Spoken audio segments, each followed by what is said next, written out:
Sí, profesor. De acuerdo. Bien, entonces hoy vamos a conversar el tema que se llama variables instrumentales o método de variables instrumentales. Probablemente es como un tema intermedio, ¿no? Entonces, en teoría, como lo que hemos visto hasta ahora es como por una parte, un repaso como de los temas más importantes que deberían saber de análisis de regresión o econometría, como le decimos nosotros.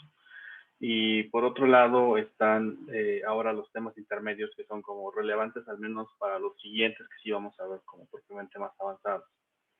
Entonces, el siguiente tema que voy a ver, que es el método de variables instrumentales, tiene una lógica, eh, si me permiten decirlo, sencilla, ¿no? Entonces, simplemente trata de resolver el problema de mínimos cuadrados ordinarios o del modelo lineal clásico que se denomina problema de endogeneidad. Entonces, el problema de endogeneidad surge por diversas situaciones. Una de las situaciones más importantes por las que surge un problema de endogeneidad es porque existe un grado de simultaneidad, ¿no? Entonces, pensémoslo de esa manera, ¿no? Entonces, ustedes cuando enfrentan un problema ustedes dicen, bueno, yo tengo un problema de que tienen una variable que es endógena, entonces piensen que la relación es, eh, tienen una variable y tienen una variable x, vamos a llamarle xy simplemente por llamarle de una forma simple, ¿no? No le voy a poner ahorita otro subíndice, simplemente xy. Entonces yo digo, tengo una variable y tengo una variable x, la cual sospecho que son endógenas. ¿Pero qué significa que sean endógenas, ¿no? Entonces, hay dos características o dos condiciones que pueden indicarme que es endógeno. Por un lado, la más básica de todas es un problema de simultaneidad, ¿no? Simultaneidad. Ese es el más básico de todos, es decir, a veces no puedo distinguir que la variable y tiene influencia sobre la x, pero viceversa, la x también tiene influencia sobre y. Entonces, son los ejemplos clásicos de macroeconomía, ¿no? Por ejemplo, el PIB determina el consumo agregado, ¿no? Pero el consumo agregado también es un determinante del PIB, ¿no? Entonces, ahí, ¿quién es la herramienta exógena? En realidad no existe, ¿no? Eh, por ejemplo, para aquellos que hagan alguna cosa más de micro o de organización industrial, pensarán en situaciones como, por ejemplo, que precios altos o, bueno, índices de concentración altos implican precios altos, pero a la vez viceversa, ¿no? Precios altos pueden incentivar la entrada, ¿no? Entonces, en realidad debería disminuir la concentración de los mercados. Entonces, no queda claro quién determina quién, o sea, ¿qué fue primero, no? ¿La concentración o los precios altos en el mercado? Eh, Bien, ese es por un lado, ¿no? Pues el concepto de simultaneidad. El otro concepto que tiene que ver con la endogeneidad, y no es tan claro, al menos cuando uno empieza a estudiar econometría, es el concepto de variables omitidas, ¿no? Entonces, es un problema de endogeneidad por variables omitidas.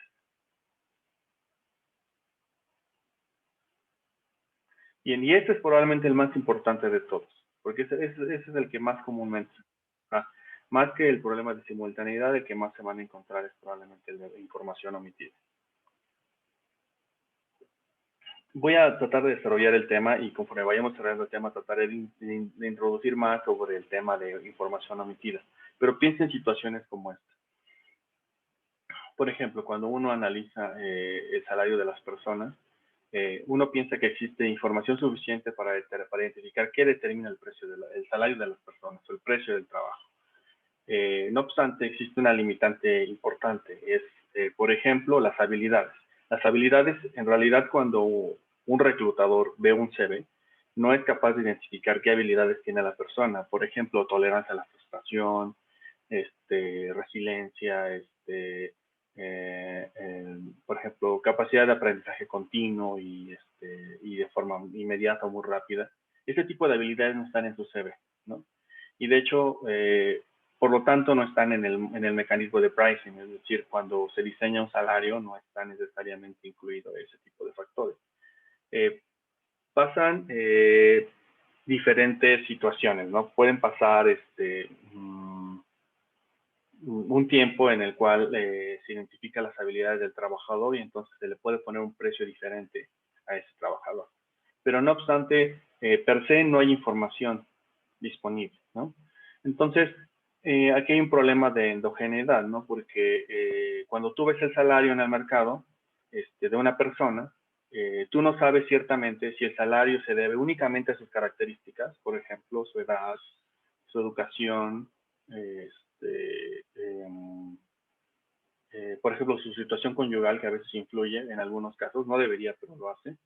Eh, y no sabes si también obedece a sus habilidades, ¿no? Porque a lo mejor tú piensas que alguien tú volteas hacia el mercado y ves a una persona con cualidades similares a las tuyas y piensas que tiene un salario por encima del que tú tienes. Entonces, a lo mejor lo que está de diferencia es esas habilidades no medibles, no observables, pero que sí modifican el salario. Pero a su vez también el salario, salarios altos también incentivan para que ciertas personas empiecen a desarrollar habilidades que no tenían anteriormente, ¿no? Por ejemplo, entonces un mecanismo de incentivos generará que mejoren tus habilidades, por ejemplo, de resiliencia o de respuesta a la frustración, ¿no? Entonces un salario más alto a lo mejor te hace más cuidadoso en tu respuesta a la frustración.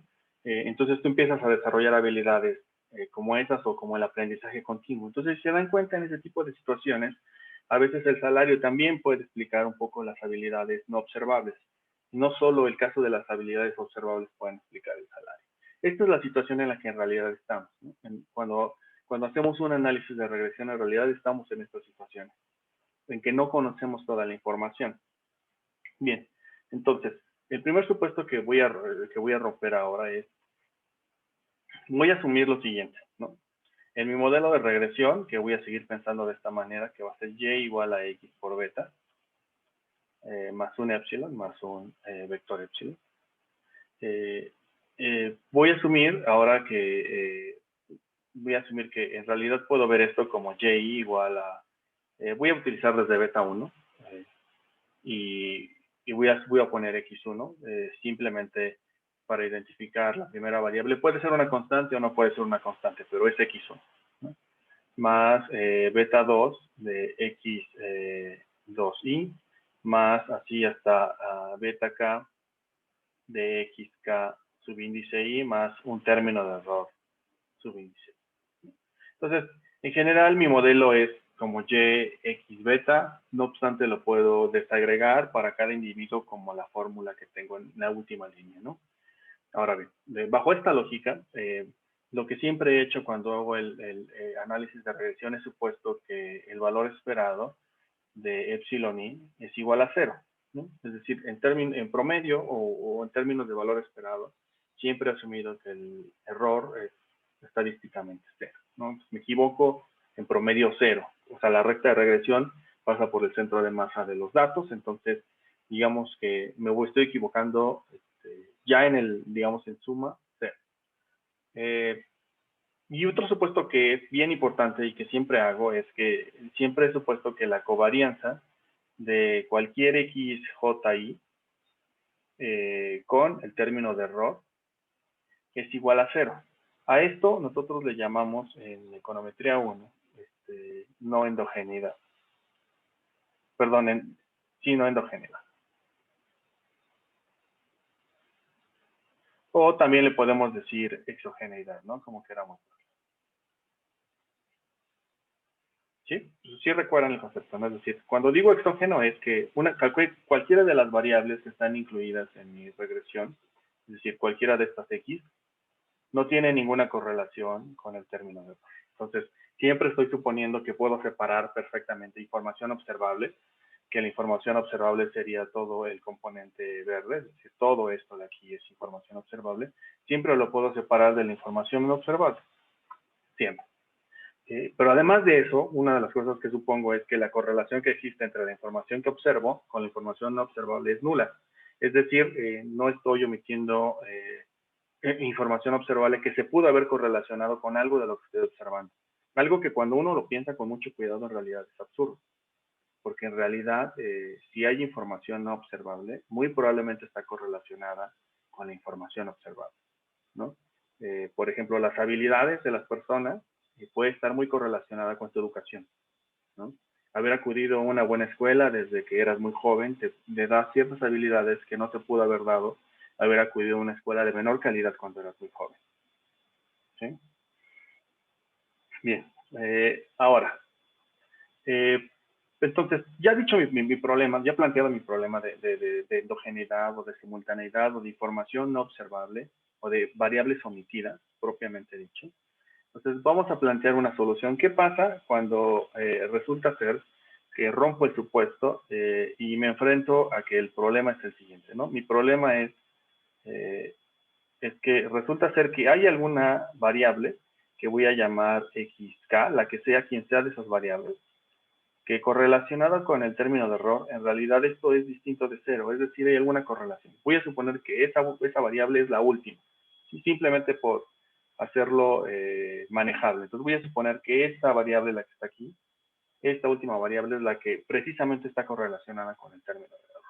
Y solo voy a utilizar esa última porque es, digamos, en términos analíticos es más fácil llevar los símbolos a lo largo de la exposición, no por otra razón. Pudo haber sido cualquiera, pero vamos a asumir que es ella, no la última. Entonces mi problema es ese, ¿no? Entonces estoy ante un problema de tal vez simultaneidad o de información no observable que está correlacionada. Vamos a solucionarlo. El método de solución es el método de variables instrumentales. Es el único método que vamos a conocer al menos en esta parte del curso, ¿no? Vamos a ver si sobre la marcha podemos incluir algún tipo de soluciones alternativas, que podría ser sistemas de ecuaciones. Sí voy a introducir alguno, pero con algunas restricciones. No va a ser tan amplio la solución. Pero digamos que una solución general sería un modelo estructural de sistemas de ecuaciones. Porque ante esa situación, en realidad, tú puedes modelar todo el problema como si fuera un sistema de ecuaciones. El problema de los sistemas de ecuaciones en análisis de regresión es que tienen un problema de identificación que voy a tocar un poco más adelante en el curso. Pero en este punto vamos a pensar que la primera herramienta para solucionar este problema es el método de variables instrumentales. Entonces, el método de variables instrumentales supone lo siguiente, ¿no? Entonces, me equivoqué entonces, el método de variables instrumentales, simplemente lo voy a abreviar como VI, supone lo siguiente. Entonces, el primer supuesto es el siguiente. Entonces, supongamos una variable z que cumple lo siguiente, ¿no? Es una variable, primero, que es observable. Si no fuera observable, pues ya simplemente se acabó, ¿no? Porque en realidad, pues sigue siendo no observable, ¿no? Y pues sigue siendo un problema de información observable. Pero vamos a suponer que es observable, ya. Z es una variable que es observable. Ahora bien, esta variable va a cumplir las siguientes características, ¿no? Las siguientes condiciones. La primera condición que va a cumplir es que, uno, es que Z no está correlacionada con el término de error. Esto significa que la covarianza de Z con el término de error va a ser distinta, va a ser, perdón, igual a 0. Perdón.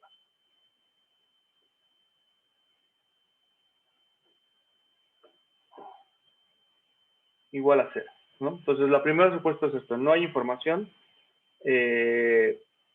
de Z que esté correlacionada con el término de error, lo cual es deseable, ¿no? Es decir,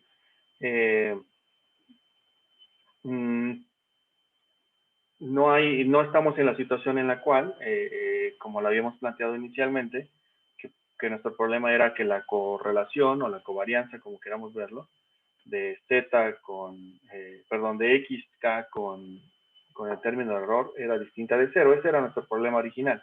Mi problema original era que la variable xk con el término de error era distinta de 0. Entonces, estoy utilizando ahora una variable z que no lo está, ¿no? Ese es como el primer supuesto. Bien, lo que sí voy a necesitar, no obstante esta situación, es que la covarianza o la correlación de z con xk sea distinta de 0. Eso es lo único que voy a pedir. Es decir, que haya algún grado de información de xk que esté correlacionada con z. Es decir, es una especie como de relación de exclusión. Es decir, tengo una variable xk que es endógena, por lo tanto está correlacionada con el término de error, pero quiero encontrar una variable z que si lo queremos ver como una especie como de relación de diagrama sería lo siguiente, ¿no? Tengo, por ejemplo, tengo mi variable xk y tengo por aquí el término de error y tengo por aquí el z. Entonces lo que yo quiero es que, y mi problema es que estos amigos están así, voy a poner una flecha como bidireccional para decir, estos dos tienen algún grado de correlación. Se explican entre ellos probablemente o hay información común entre ellos. Lo que yo quiero es encontrar una variable que tenga correlación con z y con xk, pero que la correlación que exista entre z y el término de error no exista. Es decir, esta relación no sea posible. ¿Sí? Esa es la idea, ese es el planteamiento que quiero hacer con z. ¿Vale? Entonces, de esa manera, lo que estoy diciendo a grosso modo es que hay un vector que voy a denominar como x1, la variable x1, la variable x2, así hasta la variable xk-1, coma, la variable z. Todo este vector va a ser un vector de variables exógenas. Eso es lo que estoy logrando, ¿no? Entonces estoy logrando un conjunto de variables exógenas. ¿Vale? Bien. ¿Dudas hasta mi planteamiento aquí? ¿Alguien tiene alguna duda? ¿O vamos bien? Vamos bien, profe. Bien, ok.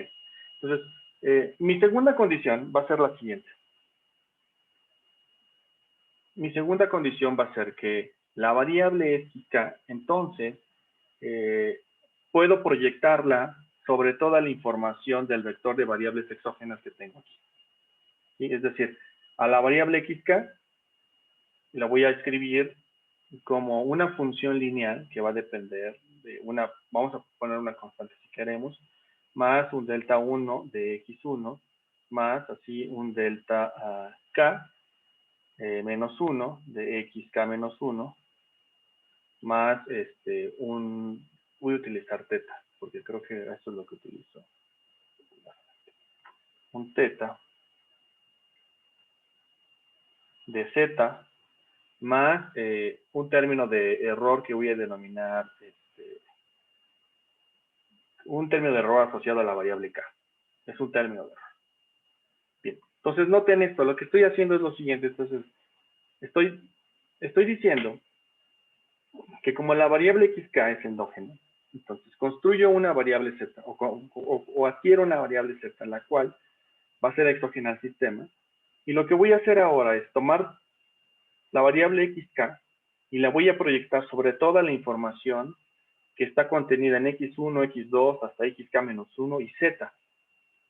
¿Por qué estoy haciendo eso? Porque estoy tomando toda la variabilidad que tiene la variable xk, la estoy capturando con todas las variables que están dentro del modelo, y que yo garantizo que esa información no va a estar correlacionada con el término de error. ¿Sí? Entonces, y lo que me va a quedar entonces, como que el residuo de eso va a ser simplemente error, que esa es como la ventaja de hacer este planteamiento. ¿Sí?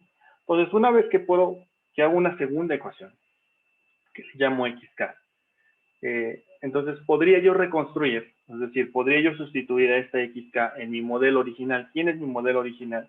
Mi modelo original es esta expresión que está aquí arriba, ¿no? Entonces yo podría sustituirlo simplemente en esta expresión que está aquí, sustituir a xk. Si sustituyo xk en esta expresión, entonces yo puedo reconstruir todo el modelo, y lo voy a denominar de esta manera, todo el modelo. Supongamos que lo reconstruimos todo el modelo, entonces ahora tendría yo el siguiente problema. Sería y sería igual a delta 0. Si ustedes sustituyen, van a encontrarse algo así, más un alfa 1 que va a ser, que vamos multiplicado x1y, más un alfa k menos 1 que multiplica a xk menos 1, más un lambda z, más una v como término de error, subíndice y, me faltan los subíndices. Subíndice y. Donde básicamente si ustedes lo ven con cuidado, van a encontrar que cada uno de los alfa j que han construido serán de la siguiente forma. Va a ser beta j más un beta k que multiplica al delta j respectivo, y alfa 0 va a ser igual, bueno, en este caso es delta 0, perdón. Muy bien. No, pero aquí es alfa 0, aquí me equivoqué, aquí sí es alfa 0. Sí, sí, alfa 0 porque alfa 0 va a ser igual a un beta k que multiplica un delta 0. ¿Sí? Así tiene que ser. Y un término de error, VI, que va a ser una expresión bien interesante porque va a tener el término de error original del modelo original, vamos a decirlo de una manera, más un ajuste de beta k por el término de error de la estimación del modelo de la variable xk. Entonces, lo que estamos haciendo es como al término de error, le estamos como agregando, vamos a decirlo de alguna manera, un componente de corrección por la eliminación de la endogeneidad. Eso es básicamente lo que estaría diciendo en este punto. Y para finalizar, lambda sería igual a beta k por θ. ¿Sí? Este sería como mi nuevo modelo. ¿Vale? ¿Dudas hasta aquí? No. ¿No? Buenísimo. Ok, va. Ahora, entonces, ya que tengo mi planteamiento, entonces, ¿cómo soluciona esta estimación? ¿No? Porque si se dan cuenta, como que tengo una especie como de estimación iterada. Primero tengo un problema, una ecuación que tiene un problema de endogeneidad. Luego tengo una segunda ecuación, la cual es una ecuación para la variable xk, que a su vez sustituye en la primera ecuación y resuelvo. Entonces, si se dan cuenta, es como una especie como de dos etapas. Entonces tengo como una primera etapa, que consiste en encontrar una ecuación para xk, que es esta ecuación. Y luego una segunda etapa, que sería sustituir esta xk en mi modelo original, que mi modelo original era este, y encontrar entonces parámetros que son como los que yo establecí aquí, una vez que he sustituido. ¿Sí? Pues ese es como el procedimiento. Entonces, a este procedimiento le vamos a llamar mínimos cuadrados en dos etapas para estimación. Entonces, eso es lo que voy a plantear ahora. Son mínimos cuadrados en dos etapas. Lo que ustedes van a encontrar en la literatura como 2SLS, ¿no? Two Step Least Squares, ¿no? Bien, lo pongo para simplemente, como para que lo ubiquen, ¿no? Two Step Least Squares, ¿no? Es básicamente, así lo van a encontrar. Hay mecanismos adicionales y extensiones de esto sí. Están los mínimos cuadrados en tres etapas, que es como probablemente el siguiente más común, pero digamos que el primero más común sería el mínimos cuadrados en tres etapas, pero vamos a utilizar únicamente uno de las etapas. Entonces, para solucionar nuestro problema de endogeneidad. Entonces, bien, vamos a plantear cómo se solucionaría esto mediante mínimos cuadrados ordinarios de dos etapas. Y sería una forma, ya que tenemos el planteamiento general, sería una forma más o menos sencilla. Primero, voy a plantear que mi modelo original es de la forma y igual a x1 y por beta. Voy a poner las betas del lado derecho de la x, perdón, solamente para guardar, para preservar la idea que tenemos de que la matriz es x por beta, ¿no? Para preservar esa idea de multiplicación. Más x2 y, perdón, beta 1. La primera es beta 1.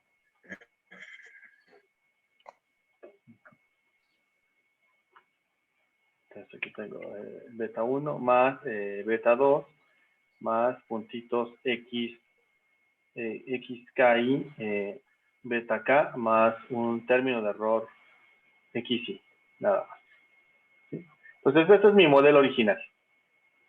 Ahora, entonces eso implica que a este amigo lo puedo ver como, si yo lo viera de una forma reducida, en forma matricial lo podría ver de la siguiente manera. Yo podría decir que esto es igual a y es igual a un vector fila, x subíndice y, donde tiene las filas, tiene todas las variables x1, x2, así hasta xk, para el individuo y, que multiplica a mi vector de betas, ¿no? Donde betas ahora van a estar en una forma de columna, ¿no? Beta 1, beta 2 hasta beta k, más un término de error.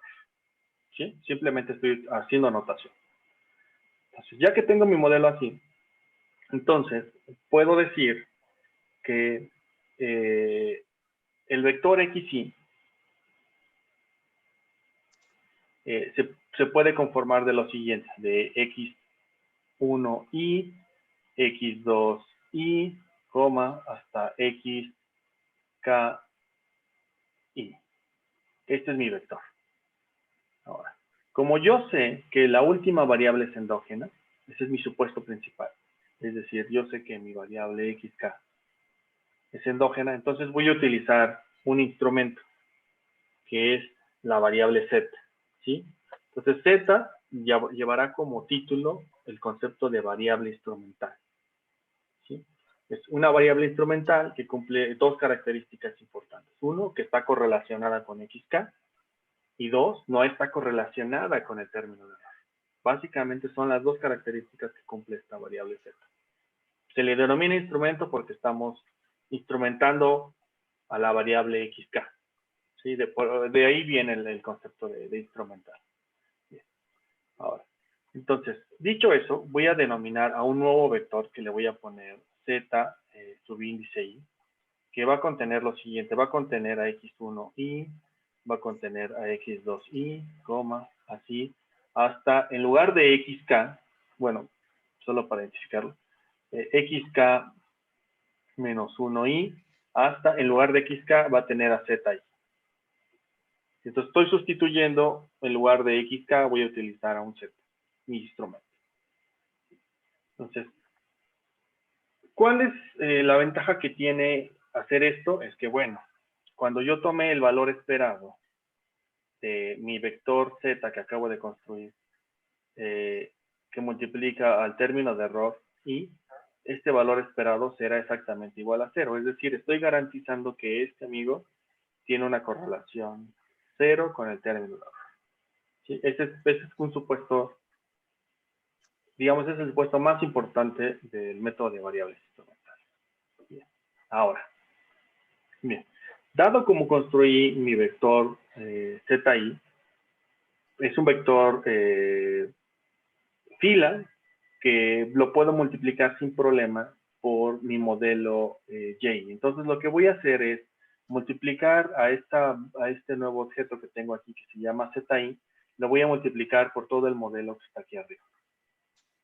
Eso es lo que voy a hacer nada más. Va. Entonces lo multiplico y eso va a quedar de la siguiente manera. Multiplicación quedaría de la siguiente manera. Entonces quedaría como z subíndice i que multiplica a y.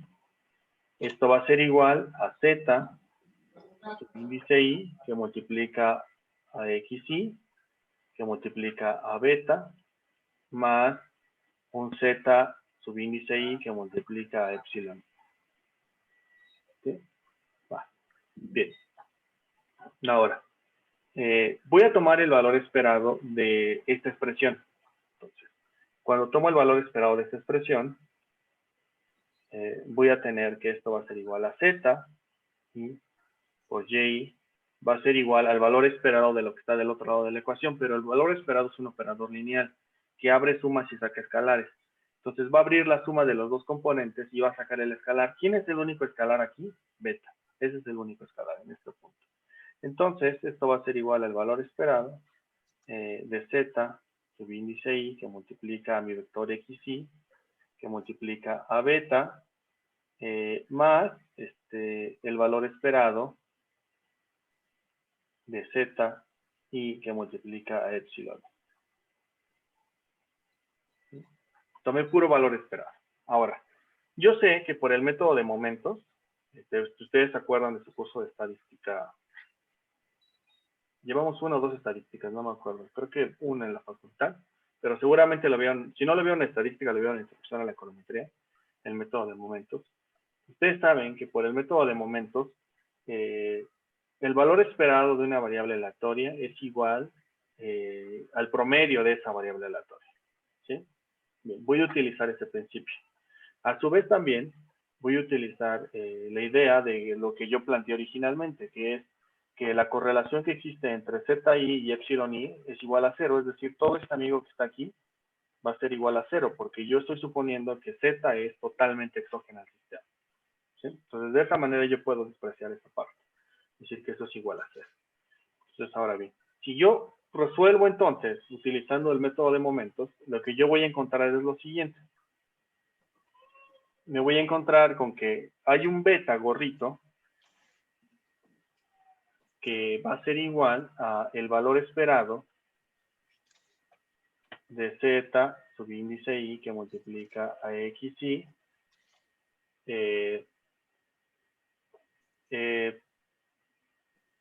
no, perdón, me equivoqué, estoy despejando mal. Sí, estoy bien, perdón. Inverso que multiplica a el valor esperado de Z I por Y. ¿Vale? Bien. Entonces, ahora sí, aquí voy a utilizar mi aproximación por el método de momentos de estas expresiones.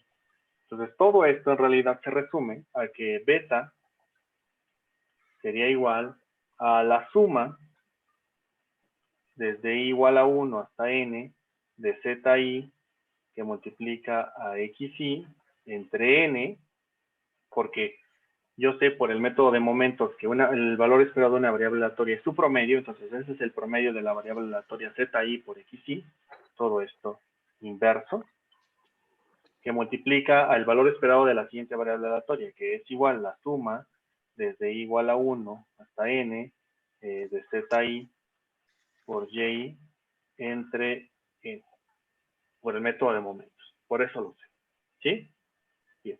Ahora, entonces, esta nueva expresión es mi beta del método de variables instrumentales. ¿Sí? Ahora bien, voy a acomodar un poco más esto. Si ustedes desarrollan con mucho cuidado esta expresión de suma, se darán cuenta que es una suma de una multiplicación vectorial por otro vector. Entonces, esta multiplicación vectorial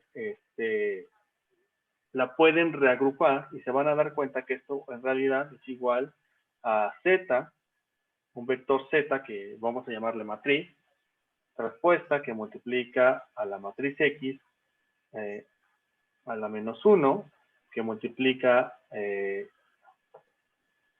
perdón, aquí me faltó el N. Aquí, ahí está. Entonces, yo sé que esta es, le voy a poner N a la menos 1, ¿sí? Así, que multiplica a N a la menos 1, que multiplica a Z por mi vector Y. Entonces, si ustedes se dan cuenta, lo que tengo es n a la menos 1 en la parte interior de este inverso. Cuando yo lo saco va a salir como n, porque es el inverso del inverso, entonces esto se va a anular con el n que está aquí. Entonces, al final lo que me va a quedar es que beta de variables instrumentales, y esta sería mi primera conclusión de hoy, de variables instrumentales, sería igual a la matriz Z que multiplica a la matriz X a la menos 1, que multiplica a la matriz Z traspuesta que multiplica a Y. Algo muy parecido a lo que veníamos haciendo con mínimos cuadrados ordinarios. ¿Cuál es la diferencia? Que en mínimos cuadrados ordinarios, el beta era X' por X a la menos 1 por X' por Y. En este caso, en lugar de tener a X, tenemos a Z. Entonces, en conclusión, lo que tengo aquí, si ustedes lo ven con mucho cuidado, lo que tengo aquí en este componente es una especie de proyección. Es decir, estoy proyectando toda la información de Z sobre el vector X. Entonces, es como decir, estoy capturando toda la información común entre X y Z. Toda esa información común la estoy utilizando para estimar una beta. ¿Sí? Entonces, noten la diferencia. Estoy proyectando a Z sobre X. Le estoy quitando como que la información que es totalmente exógena al sistema. Y toda la información que es endógena no la estoy considerando porque esa información no va a estar contenida en esta parte. ¿Sí? Vale. ¿Dudas hasta aquí? Profe, no, ¿se debe estimar con el método generalizado de momentos? Perdón, no te escuché bien, Roberto. ¿Se debe estimar con el método de momentos? No, este no se estima por método de momentos. Este ya es una operación matricial. O sea, si te das cuenta, yo empecé con el método de momentos, pero el método de momentos lo puedo reagrupar en una forma matricial y entonces llego a esta expresión. Y esto es únicamente una operación matricial. No hay ningún método adicional. El método de momentos lo utilicé como un puente para poder cambiar de una situación de valor esperado a una situación analítica que pudiera yo resolver como. Ah, ok, ¿Vale? fue como para construirlo. Ok. Exactamente, fue para construirlo. Ok. ¿Alguna otra? Sí. ¿Alguna otra duda? Vale, bien. Yo, Entonces, profesor, sí, adelante, por favor, Daniel. tengo la duda de si en esa multiplicación de z por x, bueno, z transpuesta por x, teníamos que el vector x incluía a xk, ¿no? O sea, ¿cómo es que se elimina la información endógena y queda solo la exógena? Ya. O sea, en Z, que diga, en X está XK, ciertamente. Déjame plantearlo así. A lo mejor lo puedo plantear de una forma más geométrica. Entonces, fíjate. Es como si tuvieras esta situación. Piensa en dos vectores, ¿no? Recordemos cómo hacíamos vectores cuando trabajábamos en física, ¿no? En la prepa. Siempre pensábamos los vectores de la siguiente manera. Teníamos un vector que voy a denominar así un vector, los dos anclados en el mismo punto. Entonces piensa de la siguiente manera. Piensa que tienes a un vector, lo voy a llamar X y este vector lo voy a llamar Z. Entonces tienes tú que el vector X tiene un montón de información.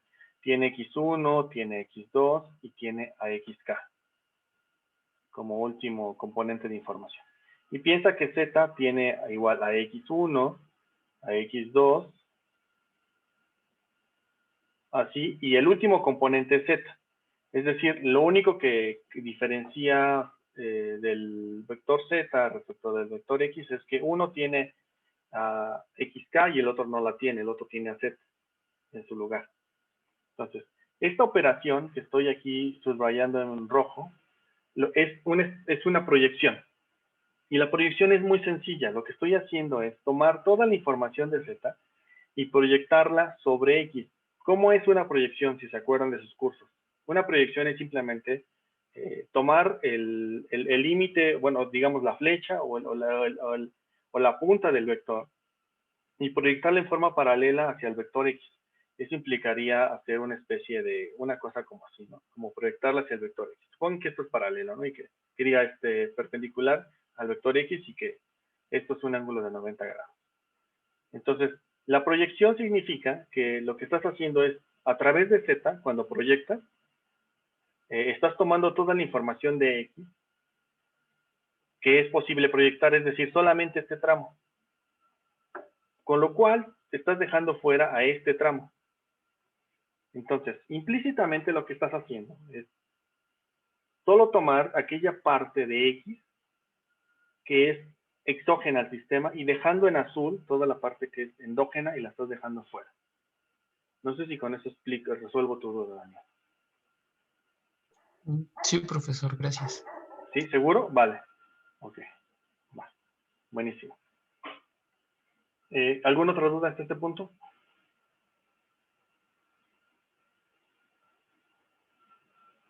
Va, ok. Bien.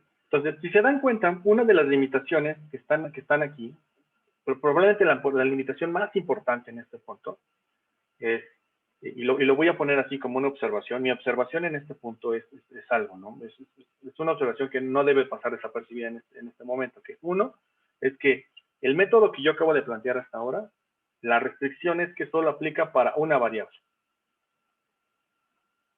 ¿Sí? Ese es el problema, es decir, yo solo reconozco que hay una variable que es endógena y utilizo una variable como instrumento. Entonces, mi relación es 1 a 1. Es muy restrictivo este método, ¿no? Hasta este punto. Es decir, solo una variable con solo una variable instrumental. Digo, eso en realidad no acaba con mi problema porque en realidad yo seguramente cuando trabajo regresiones me encuentro con que hay más de una variable que puede ser endógena y por lo tanto a lo mejor voy a necesitar más de una variable como instrumento. ¿Sí? Ahora, vamos a atender esa situación. Entonces, vamos a incrementar ese supuesto. Entonces, seguimos con el mismo problema, es un problema de endogeneidad, pero ahora vamos a construir un conjunto de vectores instrumentales, o de variables instrumentales que voy a denominar de la siguiente manera. Entonces, yo voy a decir que hay Z1, Z2, así hasta un Zm, variables que son instrumentales. Estas variables me van a poder permitir instrumentar una variable endógena. Bien, regresemos al caso de la educación. En el caso de los salarios, ¿no? A veces la educación puede ser un poco endógena, porque resulta ser que depende mucho de qué tipo de instituciones fuimos cuando éramos más jóvenes, nos dio ciertas cualidades que no nos dio a otros que fuimos a otro tipo de instituciones, a lo mejor con otro tipo de visión de la educación. Entonces, si la educación es una variable endógena en una ecuación de salarios, ¿cómo la podríamos instrumentar? Bien, algunos papers dicen que este tipo de problemas se puede instrumentar, por ejemplo, con una variable como la educación de la madre. ¿Por qué? Al menos en la forma más básica, más antigua no más antigua, en la forma más convencional, si lo queremos llamar así. Y por convencional no me refiero a que estemos convencidos, sino porque así lo hemos convenido hasta antes. Pensamos que las madres siempre eligen la educación de los hijos, ¿no? Porque pensamos en la lógica de que las madres son las cuidadoras principales de los hogares, entonces pueden decidir mucho sobre la educación de los hijos. Muy probablemente eso ahora ya no es cierto, ¿no? Pero así eran como los papers tradicionales. Entonces, la educación de la madre podía ser un buen instrumento para solucionar el problema de endogeneidad. ¿Por qué? Porque asumíamos que las madres tomaban decisiones como a qué institución iban los hijos, qué otras actividades extracurriculares tomaban, ese tipo de cosas. Esta es la lógica que tiene ese instrumento. Como les digo, muy probablemente hoy día ya no tenga sentido, pero los papers más antiguos así lo hacen. Bien. Entonces, esa es la lógica, ¿no? Ahora podemos tener más variables instrumentales. La educación de la madre, por ejemplo, agreguemos de otra, ¿no? A lo mejor la educación del padre, porque también es relevante en este momento. Y agreguemos de otra, por ejemplo, la condición de vivir en zonas urbanas o rurales, ¿no? Eso instrumenta, por ejemplo, toda la educación, porque eso modifica significativamente la capacidad de predicción de esa variable. Bueno, entonces ya tengo 3 instrumentos. Entonces, en ese sentido, puedo seguir creciendo mi set de instrumentos. Y voy a decir que mi set de instrumentos son M instrumentos. Entonces, dicho eso, y vamos a seguir suponiendo ahora que XK solamente es la única variable endógena. Esto lo pueden relajar, pueden decir que no solo XK, sino sea XK-1, X1, X2, las que ustedes quieran. Pueden ser más de una variable, incluso pueden ser todas totalmente endógenas. Y vamos a instrumentar a todas, eso también es posible. Entonces vamos a decir que XK es la variable que es endógena, ¿no? Entonces ya, tenemos la variable endógena. Entonces, voy a construir un nuevo vector que va a ser X1, X2, uy, perdón, X1,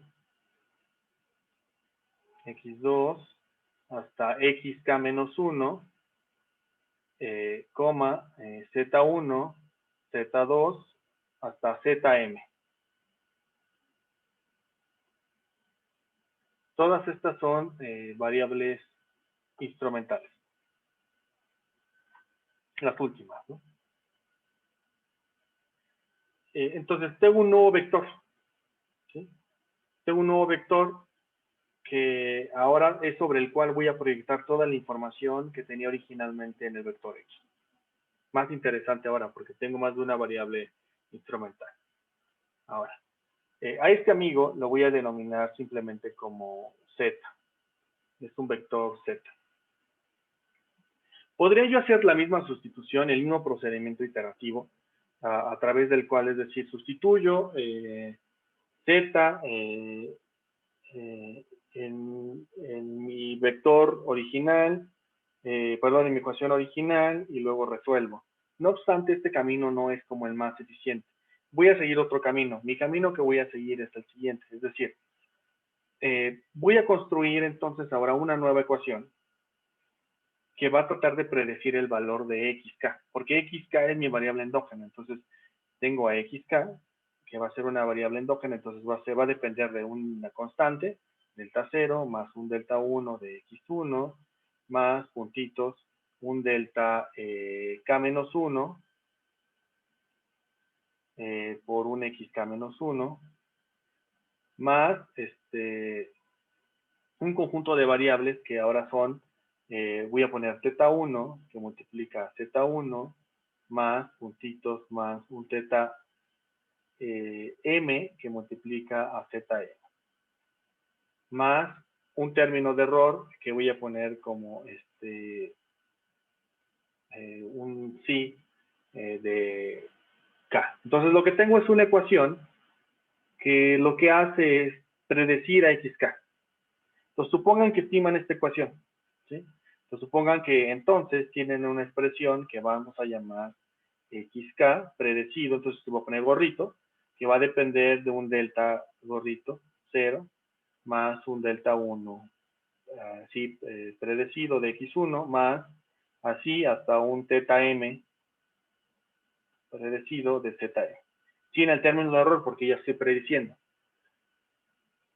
Ahora, supongan que cada uno de estos deltas y tetas los pueden estimar por el método de mínimos cuadrados ordinarios. Entonces pueden hacer método de mínimos cuadrados ordinarios para estimar esta ecuación.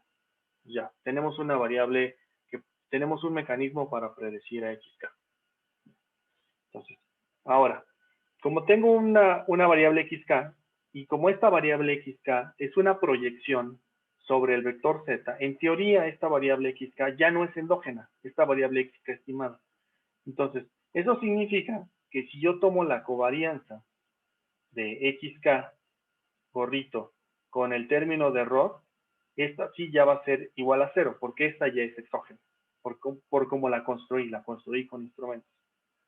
Entonces, dicho eso, entonces voy a construir ahora un nuevo vector que lo voy a llamar x, gorrito, subíndice k, que va a contener lo siguiente, va a contener a x1, y que va a contener a x2i, así hasta xk menos 1i, y el último va a ser xk gorrito. Entonces, al último, en lugar de xk, tengo a mi aproximación de xk. Este nuevo vector xk va a ser un vector totalmente exógeno, porque ya no tiene información correlacionada con el término de error. Entonces, puedo aplicar mi mismo procedimiento que venía yo haciendo anteriormente. Es decir, si ustedes se acuerdan, cuando yo encontré mi estimador beta de variables instrumentales, yo dije que beta de variables instrumentales era igual a ¿qué cosa? Era igual a la suma desde igual a 1 hasta n de la variable z subíndice i, que multiplica a la variable k, sí, a la variable x, subíndice i, dividido entre n, todo esto a la menos 1, si ustedes se acuerdan, eso es lo que planteé anteriormente, a la suma desde igual a 1 hasta n de la variable zi, que multiplica a yi entre n. Esto es lo que yo he venido utilizando, lo que utilicé para llegar al método de momentos, de variables instrumentales. El método de momentos para llegar a variables instrumentales. Ahora, en lugar de zi, lo que tengo es esta x gorrito k. Entonces, si sustituyo, ustedes continúan la sustitución, entonces se van a dar cuenta que en realidad beta se puede ver como una especie de matriz x gorrito que multiplica a x a la menos 1, que multiplica a x gorrito, que multiplica a y. Esto es a lo que van a llegar. Ahora bien, ¿qué significa esto? Lo que significa es algo muy sencillo, es decir, yo sé que mi problema es que el modelo es endógeno. Entonces, construyo un montón de variables instrumentales que yo denomino como Z1 hasta Zn. Con esas variables instrumentales, más todas las variables que ya estaban en el modelo, hago una predicción de quién será xk. Esa predicción está aquí arriba, ¿no? Es decir, la predije y construí este vector. Entonces, este nuevo vector, cuando lo apilo, lo vuelvo matriz. Y esa matriz la voy a denominar como x gorrito. Entonces, esta matriz X va a tener desde la columna X1 hasta la columna XK-1 van a ser las variables originales. En la columna XK lo que voy a tener es mi estimación de la variable XK. Esa es la única diferencia que estoy haciendo aquí. Perdón, aquí me falta el traspuesto. Entonces, lo que estoy haciendo es proyectando toda la información de X sobre mi estimación de variables instrumentales. Y a su vez aquí toda la información de Y sobre variables instrumentales. Este método adicional, o esta extensión del método, sigue siendo un método en dos etapas. ¿Por qué son dos etapas? Porque, bueno, la primera etapa es estimar a XK y la segunda etapa ya es estimar a beta. ¿Sí? Si se dan cuenta, ese es el procedimiento. Bien. Por eso se llama mínimos cuadrados en dos etapas.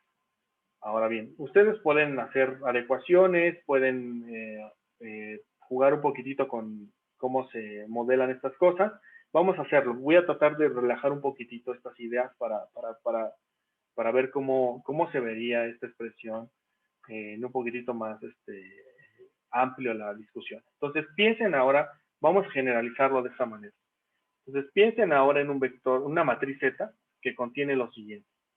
Tiene primero, en su primera columna, tiene a la fila X1 de la matriz original, luego segunda columna tiene a la columna X2, así sucesivamente hasta la columna XK-1, y luego tiene, lo que sigue tiene a todos los valores Z1 hasta Z subíndice M. Esto es Z. La matriz X es como la venimos considerando, ¿no? Es una matriz convencional que es de N por K, es una matriz que es como siempre le hemos pensado. La diferencia ahora es que voy a tener a esta matriz de Z que va a ser de N por K más M. Es una matriz un poquitito más amplia en columnas. Entonces, el algoritmo de mínimos cuadrados ordinarios en dos etapas sería el siguiente. El paso 1 sería encontrar a X gorrito. ¿Quién es X gorrito? Bueno, X gorrito sería igual a tomar el vector Z, que diga la matriz Z, porque la matriz es la que tiene los instrumentos, como la estoy definiendo ahí, que multiplica a un vector gamma estimado, ¿sí? Pero ¿quién va a ser mi vector gamma estimado? Bueno, mi vector gamma estimado va a ser lo siguiente. Voy a decir que va a ser Z, que va a multiplicar a gamma, y gamma la voy a construir como si fueran mínimos cuadrados ordinarios. ¿Cómo estimo un mínimos cuadrados ordinarios? Ah, pues es muy sencillo, es Z' por Z a la menos 1 por un Z' por un en X. Esta es una forma muy sencilla de estimar a gamma por un método de mínimos cuadrados ordinarios. Bien, esto es X gorrito. Ahora bien, X gorrito entonces la puedo transponer. Bien, X gorrito traspuesto sería igual a X traspuesto que multiplica Z, que multiplica a Z' por Z a la menos 1 por un Z traspuesto. Bien, ya tengo X gorrito. Entonces ahora voy a construir a quién es mi vector beta. Mi vector beta de variables instrumentales. Este vector beta sería lo siguiente, sería X' por Z, que multiplica a Z por Z. Ay, aquí me está.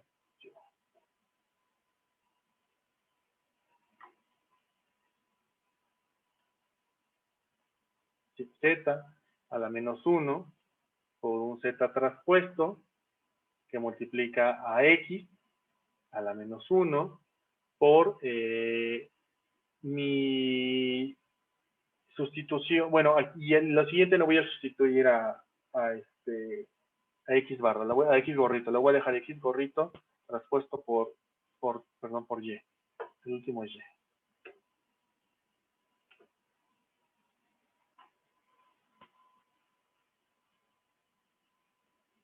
Bien.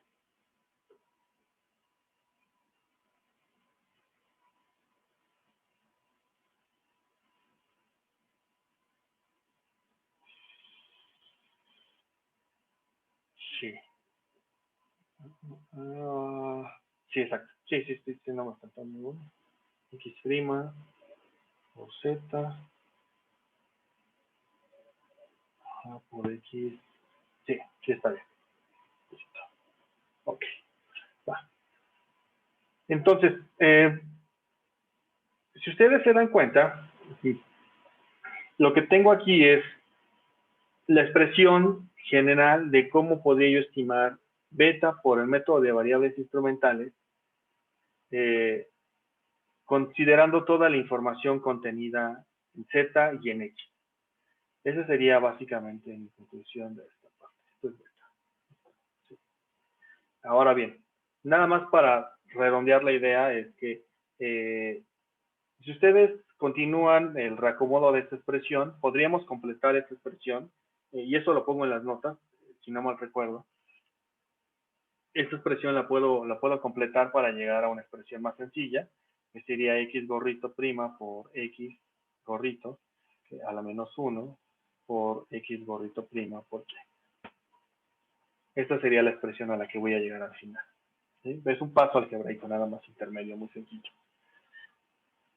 Bien, de esta manera lo que tengo es, ahora sí, suena más sencillo desde este lado, porque lo que estoy haciendo es, estoy haciendo dos etapas, ¿no? La primera etapa es construir un estimador para la matriz X gorrito, y luego con la matriz X gorrito aplico un método de mínimos cuadrados ordinarios, y entonces construyo mi beta de variables instrumentales. Entonces ahí están los dos pasos, ¿no? Los dos pasos son de mínimos cuadrados ordinarios.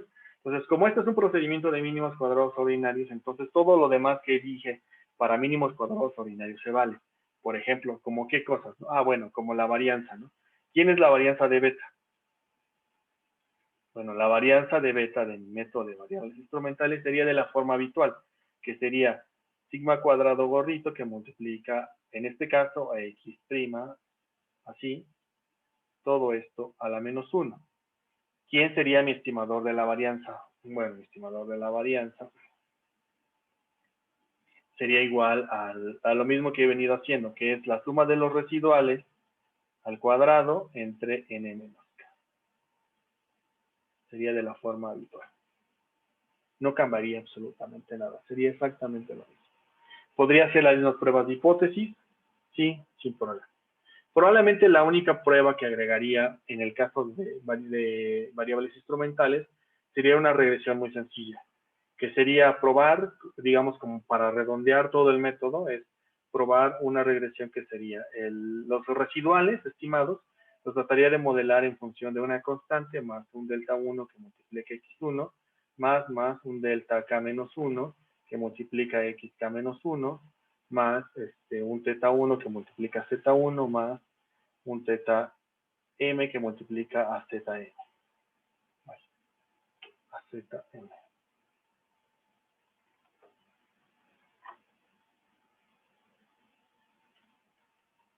Sí.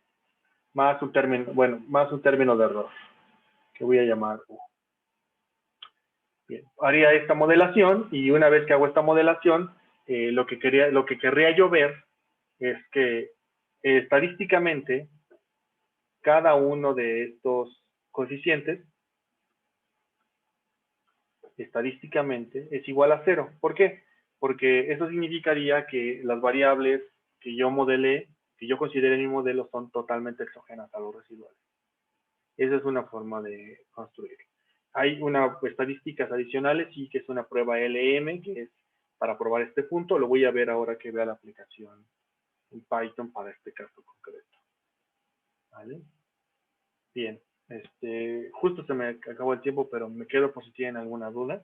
Con esto acabo variables instrumentales. Lo que voy a hacer el miércoles es cerrar la parte de introducción del análisis de regresión con Python, y voy a ver un ejemplo de variables instrumentales. No sé si tengan alguna duda hasta este punto.